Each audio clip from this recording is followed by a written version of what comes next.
Gentlemen, what's up? How are we doing? Well, we're having an absolutely fantastic start to the day. So what I wanted to talk about today was something that came up in a strategic strike with long-standing Fellowship members Neil and Ian. And we were talking about basically taking customers away from long-standing relationships that they've already got. And it came up because we're looking at these deliverables that one of our big competitors are sending out, and they are fucking terrible. They are useless, and when you compare that to what we send out to our customers, they are terrible in every way, shape or form. Why are their customers not moving to us, and why are they sticking with them, and how do we basically get the money to move from competitor over to us here? And we started that discussion, and it's something that always comes back to a little game that me and Emma play whenever we go out for dinner. You go out for dinner, you sit there, and me and Emma always have a look around, and we're like have a look at that couple there. And you've got like a husband and wife, and they're sat directly like opposite each other. And we play the game in terms of, I wonder how long it's going to be before they say a word to each other. And they are physically there. They are in a relationship, yet at the same time, when it comes to talking, when it comes to communicating, it's just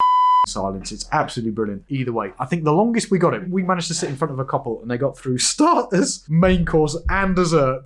And then I think the first words that they uttered to each other was the wife going to the husband, "Hey, should we get the bill now?" And it was brilliant. The point of the story is this. When it comes to customers that have got long-standing relationships with other suppliers, what we've got to understand is the fact is, just like these couples that are in the relationship and sit there and don't talk to each other, you can sit there and you can understand that the relationship that you've got with your current supplier isn't necessarily as good as it should be. And logically in your mind, you can understand that it makes sense for you to move from that supplier and go to someone else.